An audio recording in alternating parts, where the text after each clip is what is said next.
교동문 128번 사순절 5번 말씀을 교독하겠습니다. 나의 영혼이 잠잠히 하나님만 바라며 나의 구원이 그에게서 나오는도다.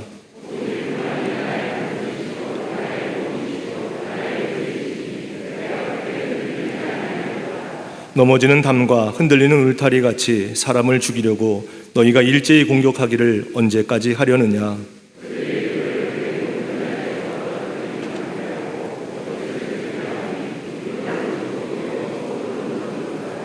나의 영혼아 잠잠히 하나님만 바라라. 물은 나의 소망이 그로부터 나오는도다.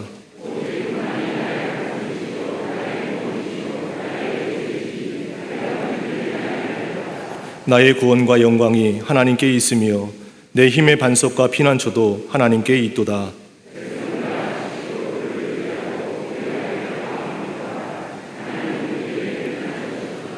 아멘.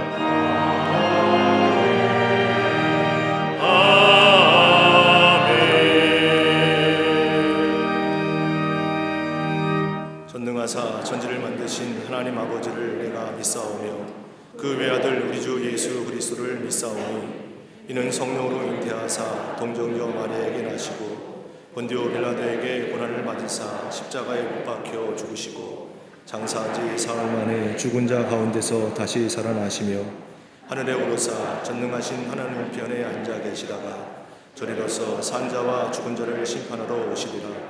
성령을 믿사오며 거룩한 공회와 성도가 서로 교통하는 것과 죄를 사하여 주시는 것과 몸이 다시 사는 것과 영원히 사는 것을 믿사옵나이다. 아멘.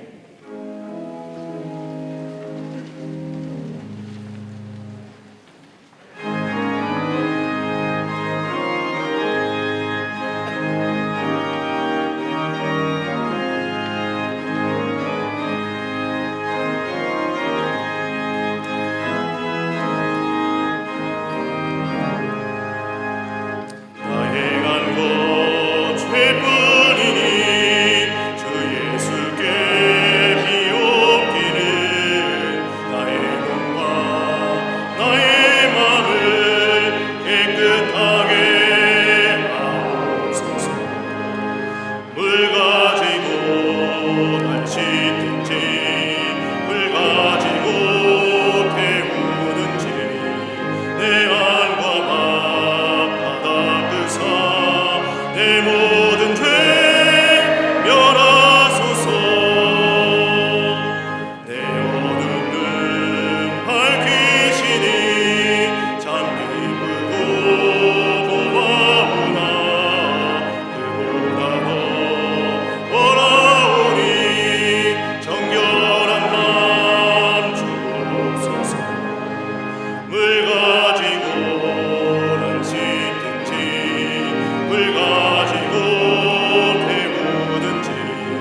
내 모든 죄 멸하소서. 모든 삶의 주인 되시는 하나님 아버지, 지난 한 주간도 주님의 보호하심과 인도하심에 크신 은혜 가운데 살게 하시다가 복된 주일에 소망과 기쁨으로 예배드리게 하심에 감사를 드립니다. 영과 진리로 드리는 주일 예배를 신령한 은혜로 채우사 온 성도가 예수 그리스도께 집중하는 성령 충만한 예배자로 가득하게 하여 주시옵소서. 지난 주간의 삶을 돌아볼 때 마음의 어두움과 두려움을 온전히 거두어 주실 주님의 얼굴을 구하지 않고 환경에 매여 절대 감사의 삶을 살지 못했던 불신앙을 회개하오니 용서하여 주옵소서. 광야에서 불평으로 주님을 예배하는 것을 놓친 이스라엘 백성처럼 되지 않고 주님만 의지함으로 광야도 예배의 처소로 만들었던 다윗처럼 살아가게 도와주시옵소서. 대한민국과 열방에 회복과 소망의 새 역사를 허락하여 주실 하나님 아버지, 코로나라는 위기 가운데서 이 땅이 먼저 말씀을 붙들고 회개하며 하나님의 온전한 통치를 고백하고 소망할 때 혼란 가운데 상처 입은 대한민국과 열방이 치유와 회복의 은혜를 경험하게 하옵소서. 위정자들에게는 화합과 헌신의 리더십을 더하시며 국민들에게는 주님의 품격과 지혜로 채우시사 공의로운 정치, 정직한 경제, 신뢰받는 사회로 거듭나게 하옵소서. 성경을 통치의 교과서로 삼는 복된 나라 되게 하사 포괄적 차별금지법이나 건강가정기본법 개정안과 같은 악법이 세워지지 않게 하옵소서. 도덕성과 거룩한 영성의 회복을 통해 세상이 복음으로 편만해지는 그날이 속히 도래하도록 역사하여 주시옵소서. 광림의 재단에 예배의 본질을 지키도록 은혜 주신 하나님 아버지, 코로나19라는 초유의 사태 속에서도 광림의 재단이 주님 주신 약속의 말씀 붙잡고 예배드리며 베풀어 주시는 풍성한 은혜를 힘입어 비범한 신앙으로 풍요로운 삶을 창조하게 하시니 감사를 드립니다. 사순절기를 보내면서 고통과 시련 가운데서도 하나님의 특별한 목적과 고난에 승복하는 진리를 깨달아 부활의 영광을 맛보는 저희 모두가 되게 하옵소서. 세우신 부서와 기관, 속회와 선교회마다 성령의 불성각으로 보호하여 주사 거대한 세속화의 조류를 막아내는 진리의 기둥과 터가 되게 하옵소서. 하나님을 향해 자라가는 교회 학교와 어린이집, 샤이닝 부서와 사랑부, 청년부와 청장년부를 거룩한 꿈과 소명으로 회복시켜 주시사 살리고 세우는 축복의 통로로 쓰임받게 하옵소서. 지성전과 국내의 선교지마다 영혼 구원에 더욱 힘쓰게 하사 구원과 선교의 역사에 동참하는 기쁨이 충만하게 하옵소서. 끝없는 열정과 그리스도의 사랑으로 열방을 섬기는 선교사들을 축복하시사 목회의 사역 위에 하늘의 지혜와 은혜로 풍성히 채워 주시옵소서. 서로 존중하고 품격을 지켜주는 예수님의 실천적 사랑이 가정과 자녀와 일터를 중심으로 이 사회 속에 퍼져나가게 하여 주시옵소서. 일평생 주님과 양떼를 사랑함으로 목자의 사명을 감당하고 계시는 감독님께 육신의 한계를 뛰어넘는 강건함을 부어 주시옵소서. 교회와 민족과 열방을 향한 뜨거운 마음으로 전력 투구하시는 담임 목사님께 성령의 위로와 희종여의라는 참된 동역자들을 더하시사 수많은 목회의 짐을 능히 감당하게 하옵소서. 오늘도 십자가의 절대 복음을 선포하실 때 모든 성도들이 십자가 부활의 능력을 체험하여 증인된 삶을 살게 하여 주시옵소서. 여호와의 영광을 인정하며 함께 예배드리는 광림 남교회와 서교회, 북교회와 해외 선교지, 방송으로 예배드리는 모든 성도들마다 새 마음과 새 영을 부어주시사 기쁨의 깃발을 들고 복음의 서진을 감당하는 사도행전적 기쁨 공동체가 되게 하여 주시옵소서. 병상에 있는 교우들에게도 온전한 치유와 회복을 허락하여 주시며 기쁨의 만조가 가득한 삶으로 변화시켜 주시옵소서. 주의 제단을 아름답게 장식하고 온전한 예배를 위해 정성을 다해 헌신하는 모든 손길들마다 갑절의 은혜를 더하시며 오직 하나님의 관점과 시선으로 열정과 순전함을 지닌 충성된 일꾼의 복을 평생 누리게 하여 주시옵소서. 갈릴리 성가대와 오케스트라의 찬양을 기뻐 받아 주시며 드려지는 찬양이 모든 삶을 새롭게 하시는 치유의 역사로 충만하게 하여 주시옵소서. 오늘도 저희 예배를 기뻐 받아 주시는 우리 주님 예수 그리스도의 이름으로 감사하며 간절히 기도드리옵나이다. 아멘.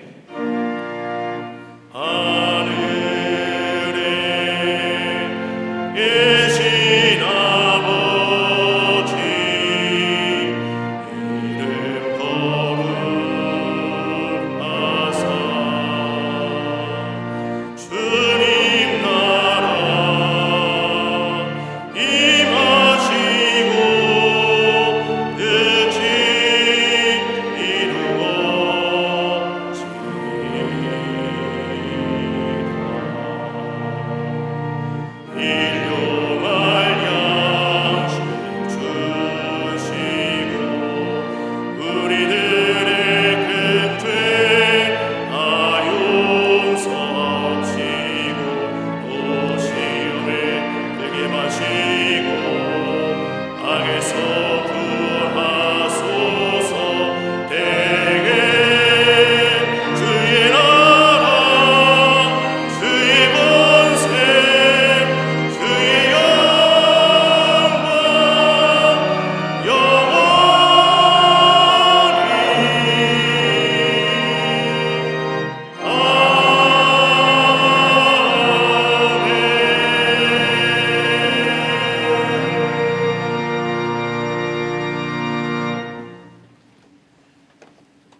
할렐루야. 거룩한 주의 날, 특별히 사순절 보내고 있는데 예수님의 고난과 죽으심을 생각하는 이 사순절 절기에 거룩한 주일 맞이하여 주의 전에 올라와 예배한 우리 모든 광림의 권속들과 영상과 온라인을 통하여 예배에 참여한 모든 이들 위해 하나님의 주시는 놀라운 은혜와 평강이 넘쳐나시기를 먼저 주의 이름으로 축원합니다. 앞뒤 전후 교회 안에 계신 분들입니다. 전후 좌우 분들과 함께 목례하겠습니다. 머리 숙여 말하지 말고 인사하는데 하나님은 당신을 사랑하십니다 라고 목례들 나누시기를 바랍니다. 우리 사순절 보내고 있습니다. 예수님의 십자가의 고난과 죽으심을 생각하는, 그래서 깊은 은혜의 자리에 들어가는, 예수님을 많이 생각하는 절기입니다. 이 갈보리 사순절을 맞이해서 갈보리 기도회가 2월 17일서부터 4월 3일까지 열려지게 됩니다.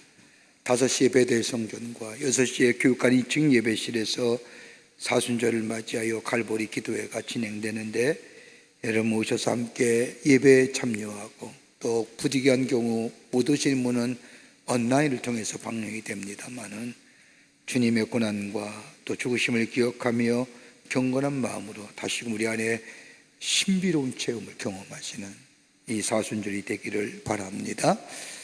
중보기도자 임명예배가 오늘 3월 26일 금요일 오전 10시에 대예배실에서 있겠습니다. 우리 재단에는 한 번도 기도의 불이 꺼진 적이 없습니다. 지금도 이 밑에서 365일 24시간 기도의 불, 재단의 불이, 기도의 재단이 꺼지지 않습니다. 새벽도 어느 때든지 중보기도자가 와서 365일 24시간을 기도합니다. 참 귀한 일입니다. 300명이 약간 넘는 기도의 귀한 용사들이 재단을 위해서, 나라를 위해서, 또 성도들 위해서 기도합니다. 오늘 그 중보기도자 임명예배가 3월 26일 금요일 오전 10시에 분당 예배실에서 있겠습니다. 위에서 기도해 주시고 또 중보기도자들 꼭 참석하시기를 바랍니다. 이열분 헌금명세서가 발행되었습니다. 2층 서점역 헌금함에서 찾아가시기를 바랍니다. 오늘 강단 미안의 21교구의 최무숙 권사님 가정에서 자녀들과 함께 한상국 권사님 일주기를 추모하며 장식해 주셨습니다. 선교구와 교구 소식들, 선교의 모임들 주보에 나오지 않지만 속회와 선교에 꼭 하시기 바랍니다. 모여서 함께 말씀을 나누며 또 기도하며 그 다음에 또 중보하며, 그래서 우리의 믿음이 이 어려울 때 더욱더 깊어져가고 성숙되어져가는 속회와 선교의 모임 되기를 바랍니다. 우리 속회 조직이 5명 이상은 넘지 않으니까요. 그러니까 기도하시면서 함께 말씀을 나누는 기회 되시기를 바랍니다. 지난 주간에 어려움을 당한 가정들이 계십니다. 여러분 만나실 때에 하늘의 소망과 또 평화로 또 위로하여 주시기를 바랍니다. 그 밖에 박수광론의 많은 광고들 여러분 보시고 동참해 주시고 관심을 가져 주시고 또 동참하지 못하면 기도로 돕는 모든 교우들이 되시기를 부탁드립니다. 이제 성경 묵독 읽겠습니다.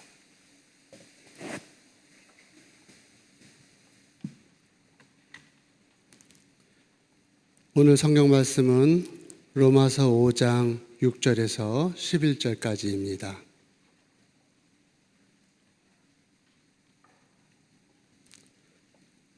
우리가 아직 연약할 때 기약대로 그리스도께서 경건하지 않은 자를 위하여 죽으셨도다. 의인을 위하여 죽는 자가 쉽지 않고 선인을 위하여 용감히 죽는 자가 혹 있거니와 우리가 아직 죄인 되었을 때 그리스도께서 우리를 위하여 죽으심으로 하나님께서 우리에 대한 자기의 사랑을 확증하셨느니라.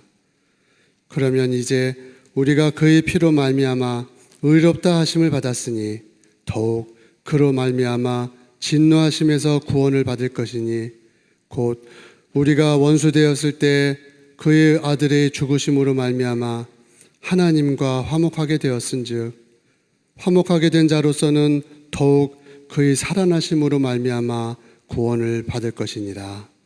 그뿐 아니라 이제 우리로 화목하게 하신 우리 주 예수 그리스도로 말미암아 하나님 안에서 또한 즐거워하느니라.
갈릴리 성가대와 오케스트라의 귀한 찬양에 감사합니다. 고맙습니다. 종교와 이데올로기는 각각 자체의 가시적인 상징성을 가지고 있는데 이 상징성은 그 종교나 이데올로기가 역사성이나 신념의 중요한 특성을 나타내 보여줍니다. 연꽃, 이것이 고대 중국, 이집트와 인도인들에 의해서 사용되긴 했지만 오늘날은 특별히 종교와 관계되어 있는데 그 꽃의 바위 모양 때문에 사람들은 그것이 탄생과 죽음의 순환 혹은 혼돈 속의 진흙 속에서 탄생하는 아름다움과 조화를 묘사한다고 생각하며 자신의 종교의 상징성으로 이야기합니다. 유대교는 가시적인 표시나 상징성은 회피하였는데 다름이 아니라 하나님께서 십계명을 주신 것 가운데 제2계명인 우상을 만들지 말라고 하는 것에 그 계명을 범할까 봐 두려워서 상징성을 만들지 않았습니다. 그러나 현대인 유대교는 두 개의 정삼각형을 조합해서 만든 육각형 모양의 이른바 다윗의 방패 혹은 다윗의 별이라고 하는 상징을 가지고 있습니다. 이 상징은 다윗의 보좌가 영원할 것이며 메시아가 그의 후손 중에서 나타나리라고 하는 다윗에 대한 하나님의 언약을 말하고 있습니다.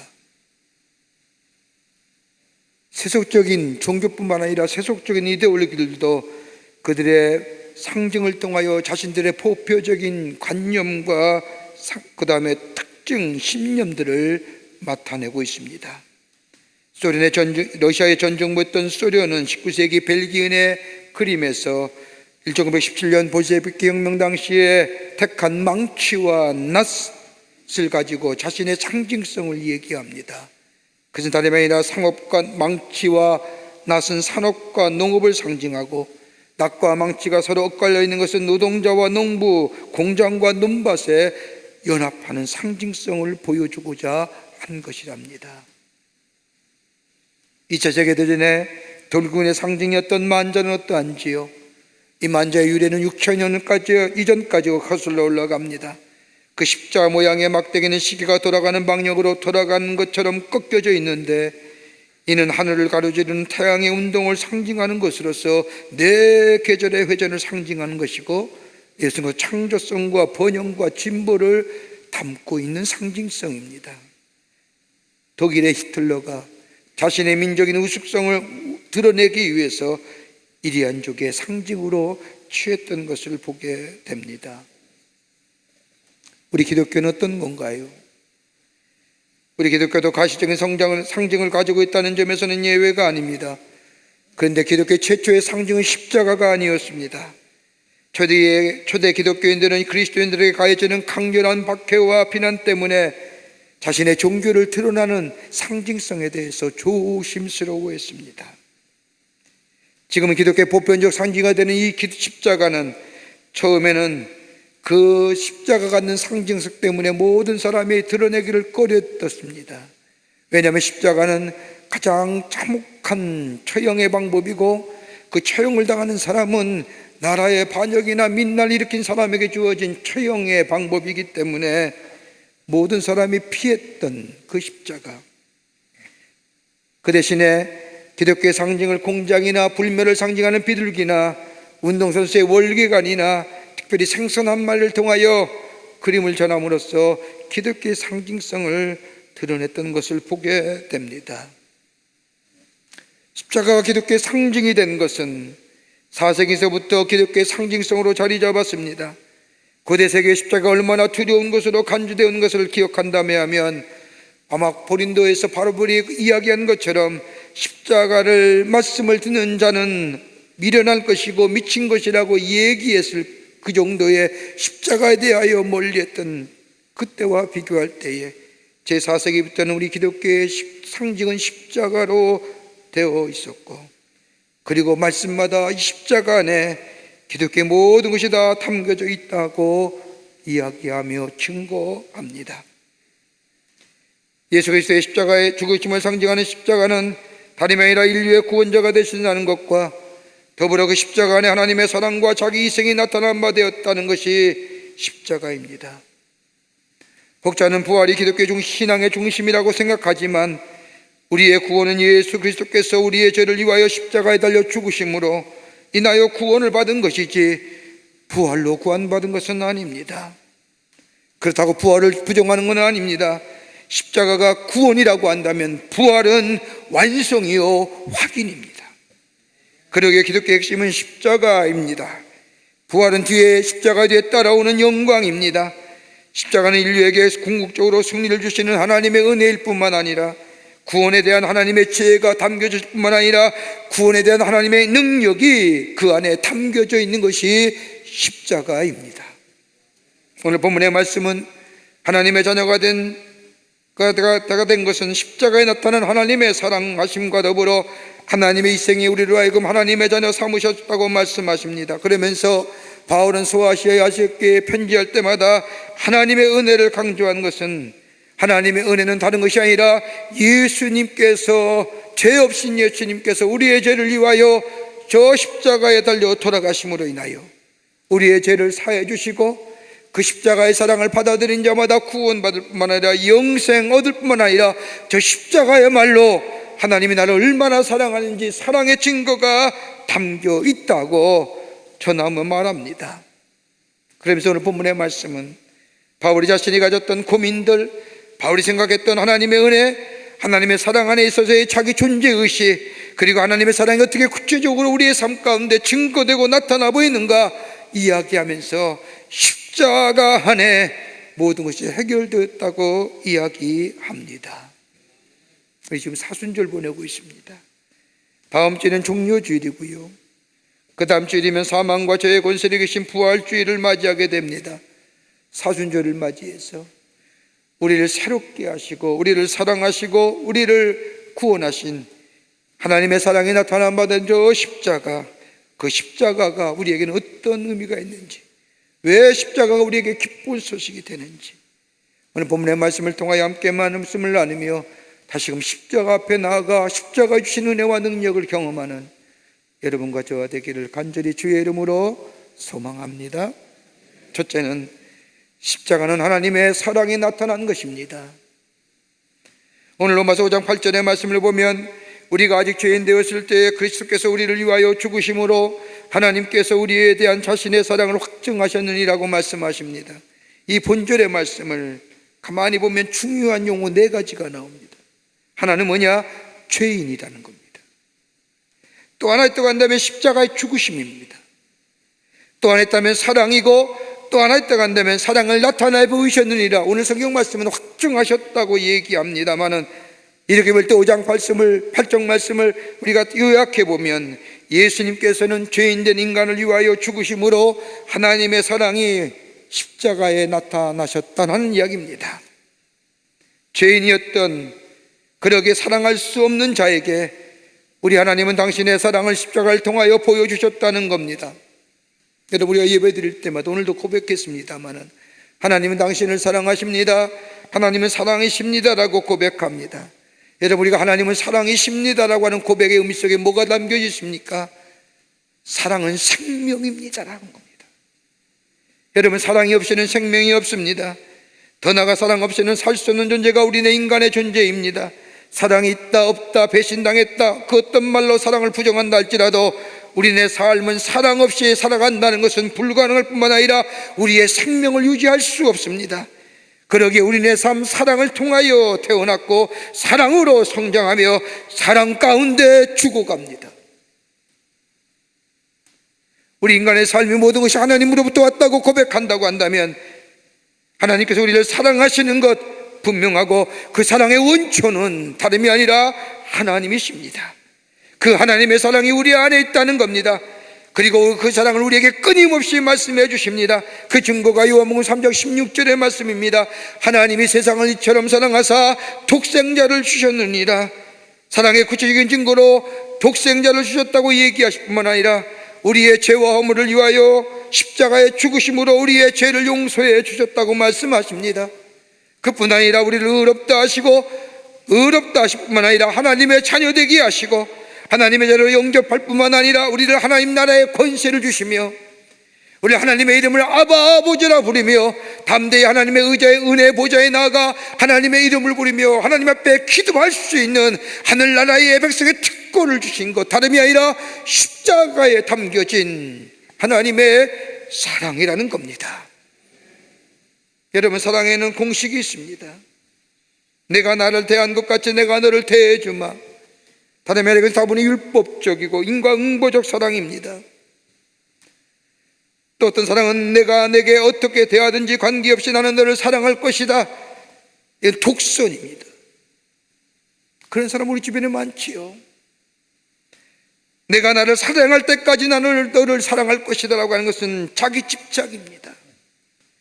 어떤 의미에서의 참사랑의 모습은 아닙니다. 다분히 인간적이며 이기적이며 집착에서 비롯된 사랑입니다. 그러기에 참사랑이 아닙니다. 참사랑의 모습은 다름이 아니라 그리스도께서 나를 사랑하셨으니 그 사랑으로 내가 당신을 사랑할 것입니다 라고 고백되어지는 사랑. 여기에는 낙심하지 않습니다. 여기에는 절망하지 않습니다.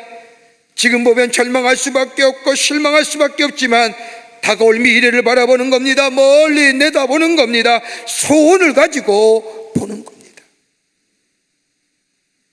오늘 본문의 말씀을 보면 우리의 상태를 뭐라고 정의합니까?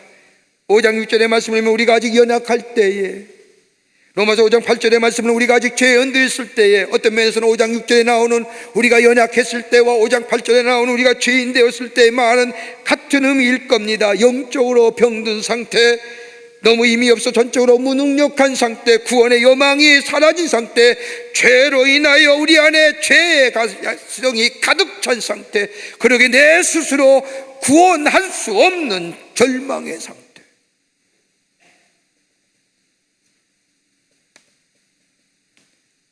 그러기에 소망이 사라진 우리들에게, 구원의 여망이 사라진 우리들에게 하나님은 당신의 사랑을 십자가로 나타나시며 그 사랑을 받아들인 자마다, 수용하는 자마다 절망과 좌절을 바꾸어 구원과 영원한 소망이 되어주신 것, 그러기에 저 십자가야말로 하나님 우리를 얼마나 사랑했는지 그 사랑이 그 속에 담겨져 있다는 겁니다.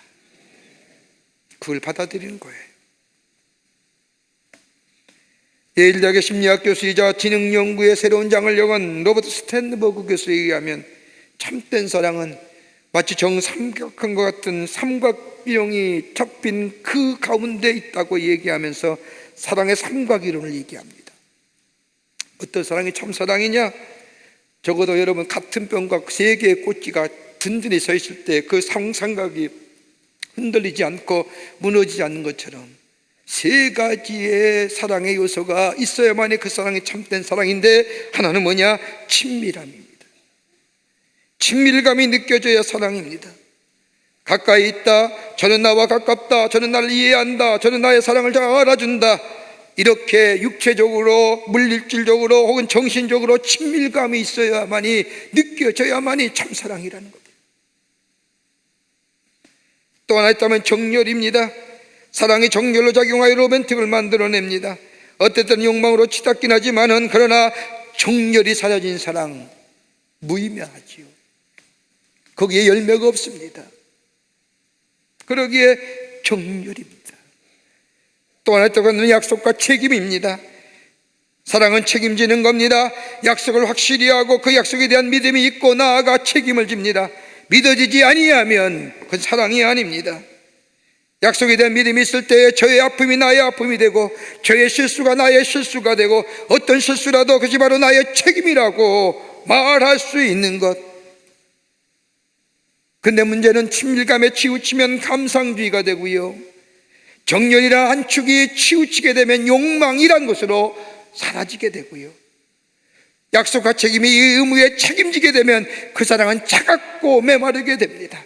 이 세 가지 요소가 정상격각, 즉 세 변의 같은 길이로 균형 있게 조화를 이룰 때에 그 사랑이 참사랑입니다. 십자가가 참사랑이라고 얘기하는 것, 여러분, 이 사람의 이론에 의하면 십자가야말로 참된 사랑 아니고 무엇이겠습니까? 하나님의 우리에 대한 약속이 있지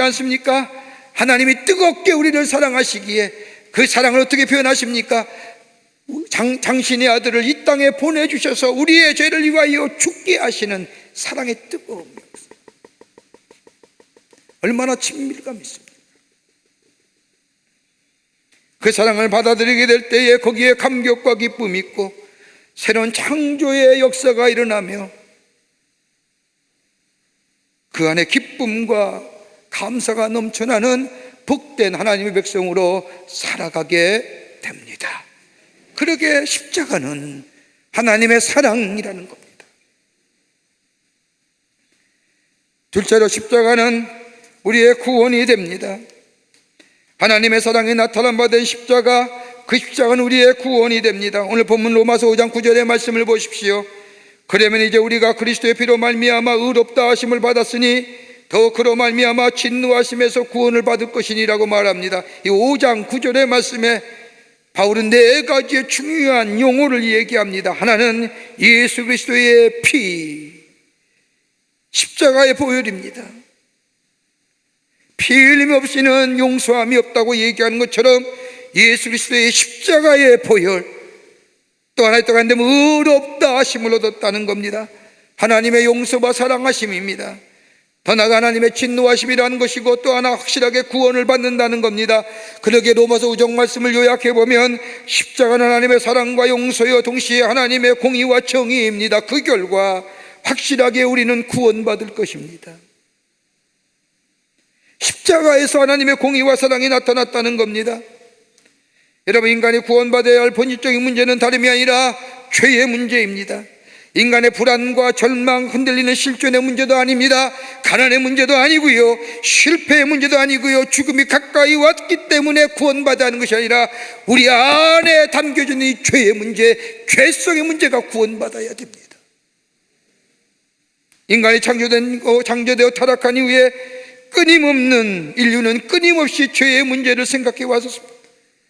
문학의 작품을 통하여, 예술을 통하여, 음악을 통하여, 대표적인 얘기로 도스토옙스키의 장편성가인 까라마조프의 형제들 인간의 죄성, 죄악의 문제를 얘기하지 않습니까? 단테의 신곡이나 저 철로 역정이나 그 밖에 수많은 미술의 작품들과 음악의 내용들 다 인간의 내면의 깊은 곳에 감춰진 죄의 문제를 다루는,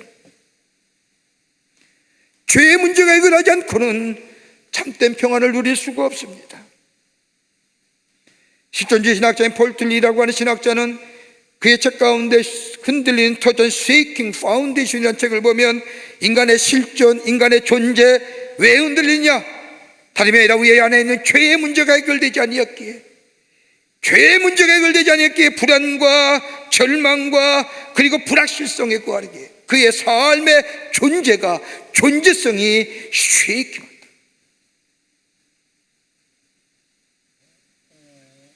저는 얼마 전에 매거진의 책을 읽으면서, 매거진의 기사를 하나 읽으면서 충격적인 기사 하나를 읽었습니다.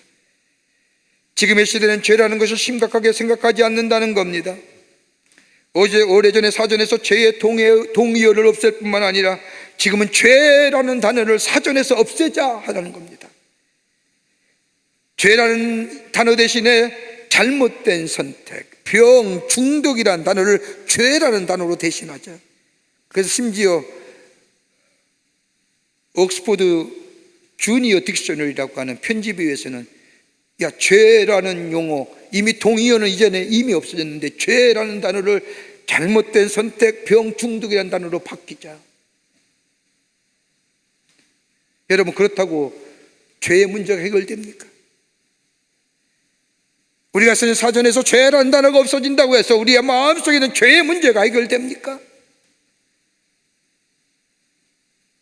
여러분, 바울은 로마서 3장 10절과 18절의 말씀을 보면 인간의 죄가 어떤 거냐, 죄성이 어떤 거냐 적나라하게 열거합니다.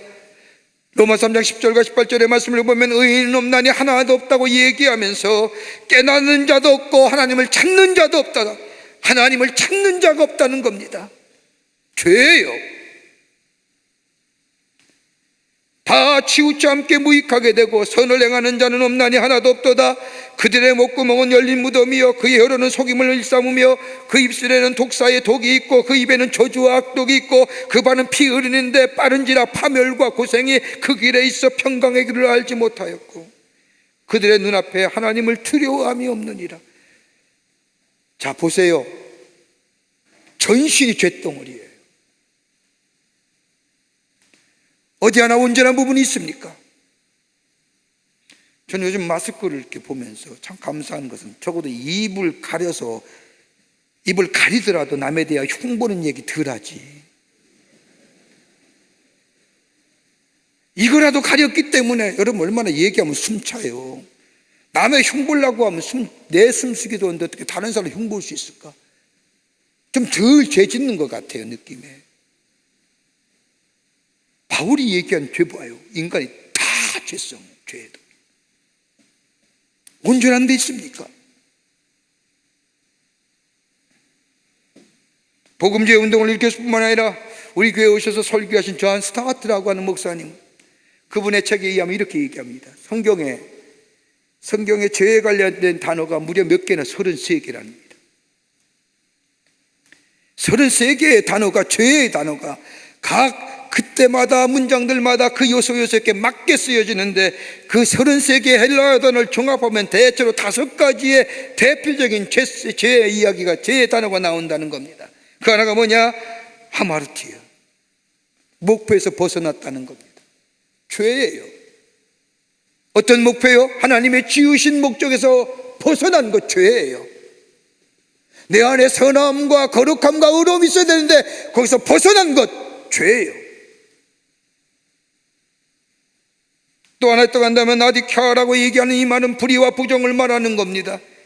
또 하나 더 나와 있다면 포네리아라고 얘기하는 부패한 악, 사악한 악을 가리킬 때에 포네리아라고 얘기합니다.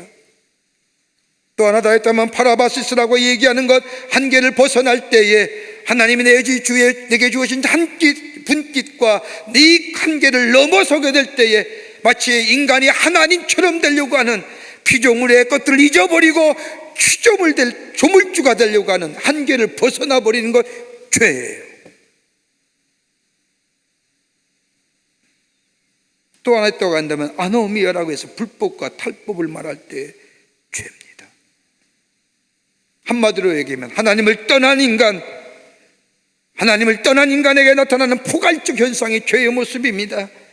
근데 이 죄는 용납할 수도 없는 것이고 타협할 수도 없는 겁니다. 인간에게서 이 죄의 문제를 다룰 수 있는 권한이 아무것도 없습니다. 오직 하나님만이 이 죄를 다룰 수 있습니다. 근데 하나님이 죄를 다루는 방법이 무엇일까요? 2가지 방법이 있습니다. 하나는 하나님의 공의입니다. 하나님은 죄를 다루실 때 공의로 다루십니다. 이 공의는 하나님이 있어서의 원칙이요 규범이요 윤리입니다. 하나님 의로우신 분에게 불법도 부정도 실수도 부족함도 용납하지 않으십니다. 용서할 수 없고 용서해서는 아니 됩니다. 그러기에 하나님의 공의적 측면에 보면 죄는 심판이요, 그 심판은 곧 사망이요 죽음입니다. 하나님의 공의로 심판하실 때 죄의 대가는 철저한 죽음이라는 겁니다. 그런데 우리 하나님은 죄를 다루시는 또 다른 방법이 하나 있는데, 다름이 아니라 하나님의 사랑입니다. 사랑하시기에 하나님이 용서하시고, 사랑하시기에 용납하시는 분이기에 인간의 죄를 지었다 할지라도 용서하신다는 겁니다. 이렇게 본다면 죄라는 것은 하나님의 공의의 관점에서 보면 용서받을 수 없는 것이, 아니 용서의 가능성이 전혀 없지만, 하나님의 사랑의 관점에서 보면 우리 하나님은 그 사랑, 어떤 죄라도 용서해 주시는 하나님이십니다. 그런데 문제가 있습니다. 하나님의 사랑으로 죄를 용서하면 하나님의 공의가 무너지는 겁니다. 하나님의 공의로 우리의 죄를 심판하시면 하나님의 또 다른 성품인 사랑의 문제가 있습니다. 우리 하나님이 이 사랑과 공의 이 2가지를 다 다룰 수 있는 방법은 다름이 아니라 하나님 자신이 우리를 대신하여 죽은 겁니다. 우리를 대신하여 죽게 될 때에 죄의 싹은 사망이요 죄의 대가는 사망이라, 그 하나님의 공의함에 충족될 뿐만 아니라 하나님 우리를 대신하여 죽으심으로 인하여 우리를 얼마나 사랑하시는지, 사랑을 통하여 용서하시는 역사가 일어나는 겁니다. 인간의 죄를 대신하여 자신을 죽게 함으로 하나님의 공의와 사랑이 저 십자가에 나타났다는 것, 그러게 바울은 저 십자가야말로 하나님의 사랑과 용서요 동시에 하나님의 공의와 정의가 일어난 것. 그러게 저 십자가야 구원의 십자가고, 그 구원은 저 십자가를 통하여 이루어지는데 저 십자가야말로 하나님의 능력이요 하나님의 지혜라는 겁니다. 그걸 받아들일 때에 나를 위하여 돌아가신 저 예수님, 저 십자가, 발터가 얘기한 것처럼, 교회 신학자인 발터가 얘기한 것처럼 저 십자가는 더블 이미지, 두 가지 이미지가 있는데, 하나님 나를 얼마나 사랑해 주시는지, 또 하나는 내가 얼마나 큰 죄인지를 깨닫게 하시는 거예요. 하나님의 공의와 사랑이 나타나서 하나님의 능력이요 하나님의 지혜요 우리를 구원하시긴 하나님의 은혜라고 하는 것. 오늘도 저 십자가, 그 속에 나타난 하나님의 사랑, 그 하나님의 공의 내가 받아들이게 될 때에 우리 안에 구원의 역사와 죄사함의 은혜와 그로 인하여 내 안에 기쁨과 평강의 삶으로 살아가는 복된 하나님의 백성이 될 줄 믿습니다. 끝으로 십자가는 우리를 회복케 하십니다. 십자가는 우리를 회복케 하십니다. 오늘 로마서 5장 10절의 말씀을 보십시오. 우리가 원수 되었을 때에 그의 아들의 죽으심으로 말미암아 하나님과 화목하게 되었은즉 화목하게 된 자로서의 더욱 그의 살아나심으로 말미암아 구원을 받을 것이니라. 여기도 네 가지의 중요한 용어가 나옵니다. 하나는 뭐냐? 원수 되었을 때, 우리가 죄인 되었을 때를 얘기하는 거죠. 본질상 죄인이고 하나님의 원수로서 하나님과의 관계성가 단절됐을 때에 바울의 입장에서는 더더욱 그러합니다. 예수 믿는 사람을 잡으려고 저 담에색으로 내려가다가 부활의 주님을 만나지 않습니까? 하나님 앞에 원수 되었던 자 자신을 얘기하는 거예요. 그 다음에 또 하나 뭐예요? 하나님의 아들의 죽으심입니다. 하나님의 아들 예수 그리스도가 우리의 죄를 위하여 십자가에 죽으셨다는 겁니다. 또 하나 화목입니다. 용서와 사랑으로 얻어진 것을 말하는 것이고, 그로 인하여 우리에게 확실하게 구원받을 것이다. 한마디로 이 말씀을 요약하다면 죄로 인하여 단절된 하나님의 관계, 깨어진 관계가 화목의 관계가 된 것은 하나님의 아들 예수 그리스도가 십자가에 죽으심으로 인하여 화목해 되었고 관계가 회복되어 구원함을 받았다는 겁니다. 여러분, 이 말씀을 좀 더 쉽게 얘기하려면 구약시대의 제사의 법을 생각하면 됩니다. 죄 지은 사람이 있습니다. 이 사람의 죄 용서를 받기 위해서 양 한 마리를 데리고 옵니다. 죄를 지어 속죄제를 드리러 왔습니다. 죄인이 양의 머리 위에서 손을 얹고 기도합니다. 다름이 아니라 자신의 죄를 저 흠없는 양에게 전가시키려고 하는 의식입니다. 제사장 앞에 모든 죄를 자백하며 죄인이 양의 머리 위에 손을 얹고 기도합니다. 그런 다음에 양을 잡아서 불에 태웁니다. 속죄제물에 불에 타는 동안 죄인은 제단 앞에 무릎 꿇고 기도합니다. 다 탈 때까지 그 마음을 그대로 가지고 있으며, 어떤 마음이요? 저 양이 내 죄를 대신하여 죽는데,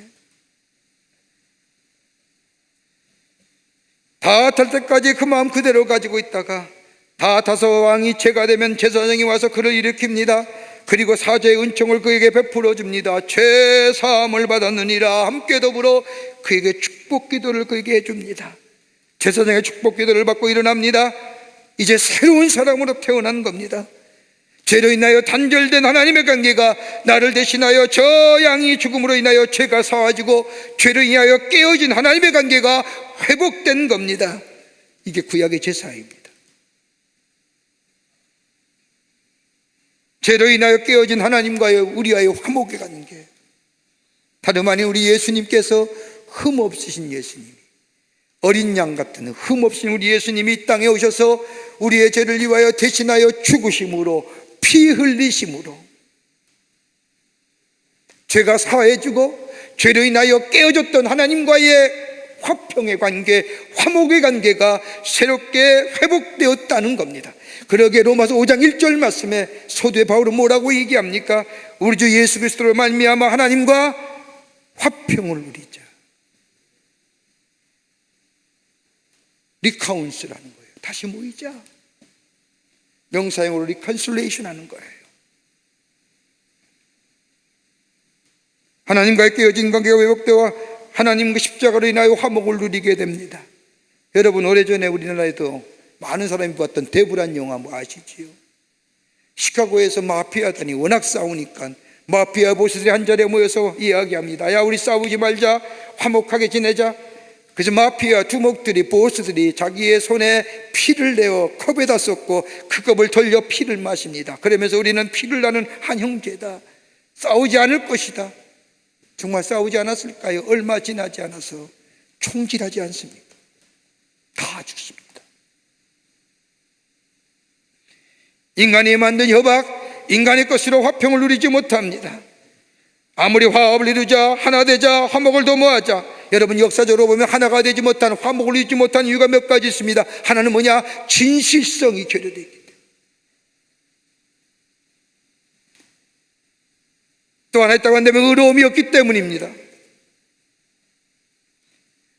또 하나, 목적이 달랐기 때문에. 목적이 다르면 의견도 다르지 않습니까? 뜻이 다르고 방법이 달라도 목적이 같으면 하나 될 수 있지만, 목적이 다르기에 같은 것 같지만 딴색하고 있기에. 또 하나 있다고 하면 희생의 지도자가 없기 때문에.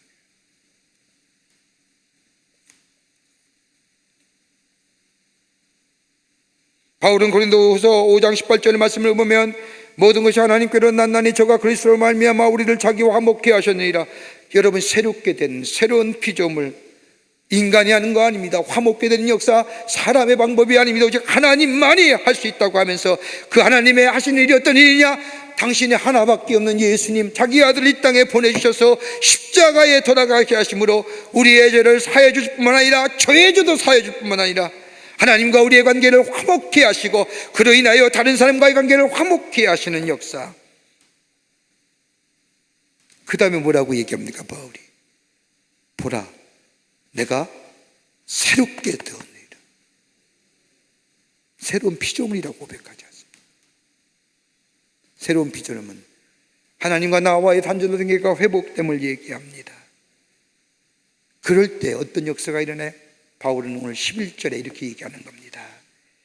우리로 화목하게 하신 우리 주 예수 그리스도를 말미암아 하나님 안에서 뭐하느니라? 즐거워하느니라. 즐거워한다는 게 뭘까요? 구원의 감격을 누리면서 하는 거예요.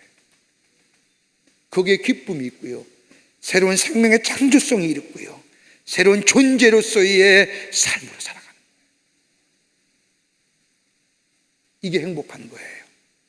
물질이 많아서가 아니라, 내 삶에 여유가 넘쳐서가 아니라, 없었던 것이 생겨서가 아니라, 그저 하나님의 신 은혜 구원받은 백성으로 내 안에 죄의 문제가 해결되므로 하나님의 사랑받고 있다는 그 사실에, 그리고 내 안에 구원의 감격과 더불어 화목의 역사를 이루어 그저 그 안에서 뭐예요? 프레이즈하는 거예요.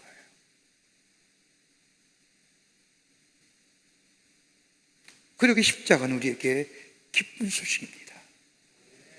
사순절에 다시 한번 예수님의 십자가 앞에 나가 그 기쁨을 회복하시는, 하나님의 사랑을 다시 한번 회복하시는 구원의 감격 속에, 그리고 내 안에 죄사함의 은총을 통하여 하나님과 하나됨의 역사를 누리며 기쁨이 충만하지고 그 안에서 새롭게 새로운 창조의 사랑의 창조성을 경험하며 새로운 존재로서의 나아가는 여러분과 저와 되시기를 주의 이름으로 축원합니다. 하나님 감사합니다. 저희를 사랑하시고 하나님의 백성 삼으심에 참으로 감사합니다. 이 놀라운 십자가의 은혜, 십자가의 사랑, 그 안에 담겨진 하나님의 지혜와 능력, 오늘 우리 앞에 놓여 있음에 그것을 받아들이게 하여 주셔서 하나님의 사랑이 내 안에 더욱더 풍성한 열매로 맺어지게 하시며 구원의 감격이 있게 하여 주시며 화목의 즐거움이 있게 하여 주셔서 입을 열 때마다 하나님을 높이며 주님을 찬양하며 내 안에 새로운 사랑의 창조성을 경험하며 새로운 존재로 거듭나는 저희들로 주께서 삼아 주시옵소서. 성령이 도우실 줄 믿으며 예수님의 이름으로 기도하옵나이다. 아멘.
사순절을 보내면서 오늘 거룩한 성일에 저희들의 걸음을 하나님의 귀한 전에 오게 하여 주시고 우리의 마음과 정성을 모아 하나님 앞에 예배하게 하심에 감사를 드립니다.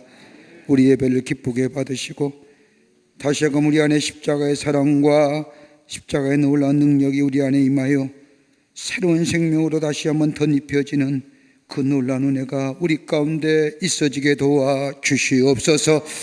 하나님 앞에 예배드리며 귀한 예물 성별하여 주님 앞에 봉헌합니다. 저희들의 믿음과 정성을 모아 주께 드려오니 받아주시고 하나님 나라의 귀하게 쓰임받는 예물 되게 하시며 이 예물 쓸 때마다 생명의 복음이 십자가의 놀라운 은혜와 복음이 널리 증거되어 주께로 돌아오는 자가 많아지는 귀한 예물 되게 하여 주시옵소서. 드린 손길마다 기억하시고 하늘을 여시사 하늘의 놀라운 은혜와 축복이 넘쳐나는 그래서 하나님의 살아계심을 증거하는 당신의 백성들이 다 되게 하여 주시옵소서. 아버지 하나님 간절히 기도합니다. 이 나라의 백성에게 하나님 자비와 공의를 허락하여 주시옵소서. 1년이 넘는 시간 동안 바이러스로 인하여 불안하고 염려 가운데 이 백성 하나님의 속기 이 바이러스가 종식되거나 사라지게 하여 주셔서 우리 안에 참된 평화와 참된 소망이 희망이 넘쳐나는 이 나라의 백성에게 도와 주시옵소서.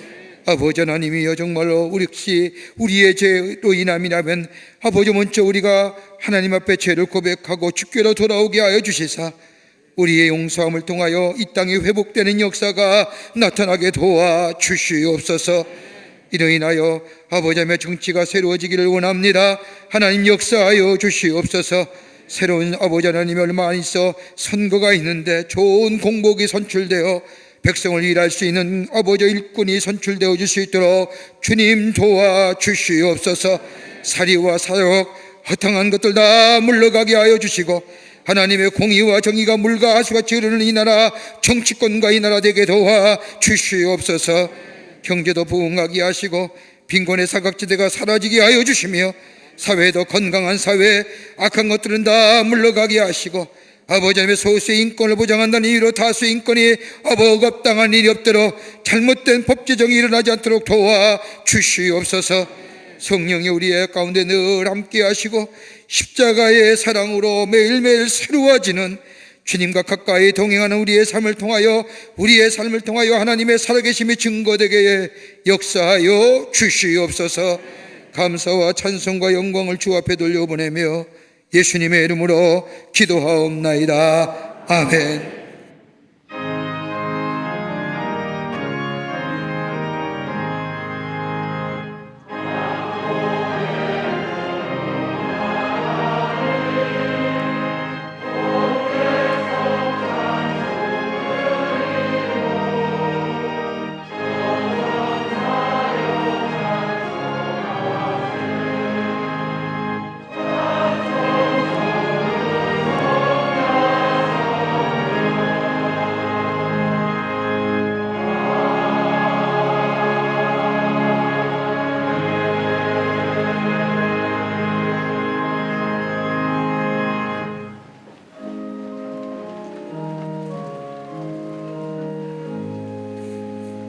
이 시간에 오늘 우리 교회에 처음 나오신 분 계십니다. 호명할 때 앞으로 나와주시면 충심으로 환영하겠고요.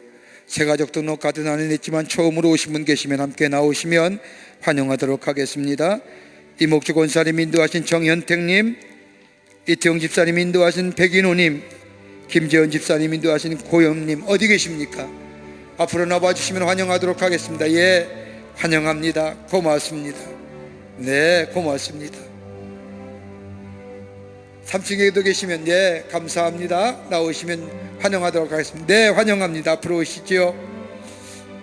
새가족 등록카드는 안 했지만 처음 오신 분 계시면 환영하도록 하겠습니다. 앞으로 나와주시면 됩니다. 감사합니다.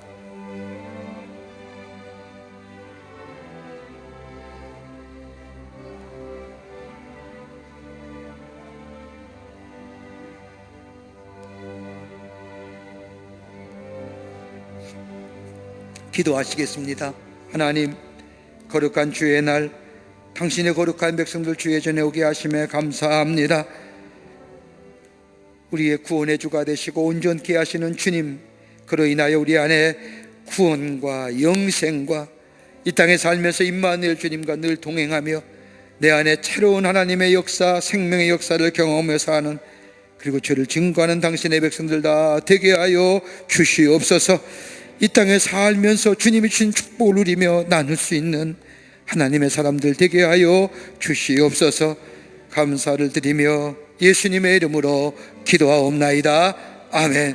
뒤돌아 쓰실까요? 교우들 향해서 쓰실까요? 예, 크게 박수로 환영하시죠. 네, 우리 장로님 따라가 주시면 교회 소개하고 안내하겠습니다. 광림의 강단 나왔습니다. 여러분 나가실 때 하나씩 가져가셔서 보시고 전도의 기회로, 이럴 때 전도하는 겁니다. 그게 참 기회이지요. 전도에 힘쓰시는, 증거하시는 여러분이 되시기를 바랍니다. 여러분, 우리가 좀 코로나 벌써 1년 3개월 가까이 지내고 있는데, 여러분 좀 우리가 조금 이렇게 무뎌진 것 같아요. 여러분이 교회 오실 때 꼭 방역수칙 지키시고, 그리고 꼭 자리 뛰게 하시고, 경건하게 예배 드려서 이 예배가 저 안 믿는 자들에게, 그 안 믿는 사람들이 입에 오르나내리며 하나님의 거룩성이 훼손되는 일이 없도록, 그러기 위해서 우리가 먼저 건강하게 잘 지켜야 됩니다. 방역 잘 지키고요. 조금 불편하시면 댁에서 예배 드려도 별 문제 없습니다. 건강하시면 교회 오셔서 함께 예배 드리는 성도님들이 되시기를 부탁드립니다. 다 일어나실까요? 우리 함께 마지막 찬송하시겠습니다.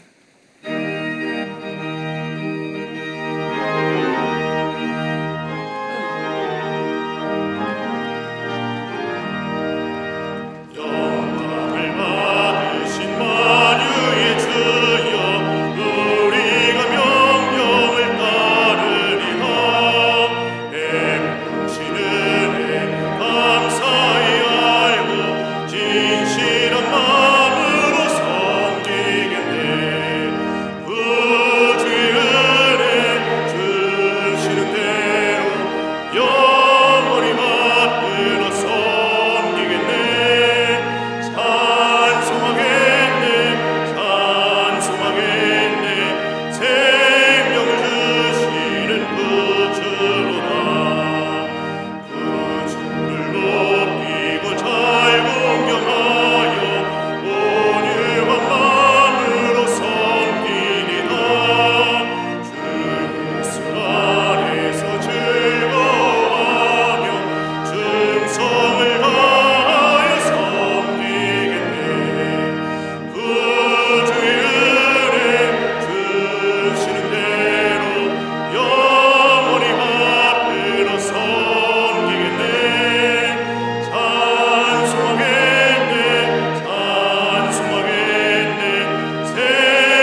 지금은 우리 주 예수 그리스도의 크신 은혜와 하나님 아버지의 한량없으신 사랑하심과 성령님의 내재하시며 교통하시며 임재하시며 이끌어가시는 놀라운 성령님의 은총과 능력이 오늘 거룩한 주의 날 맞이하여 하나님 전에 올라와 하나님 앞에 예배드리며 십자가 앞에 더 가까이 나가 하나님의 사랑 안에서 구원의 감격 속에서 화목케 하는 역사를 경험하여 내 안에 기쁨과 즐거움 속에 새로운 하나님의 창조물로 살아가기로 결단하고 저 세상을 향하여 나아가는 우리 모든 사랑하는 광림의 권속들과 영상을 통하여 이 예배에 참여한 하나님의 거룩한 백성들 머리머리 위에 주께서 지금으로부터 영원토록 함께 하시기를 간절히 축원하옵나이다.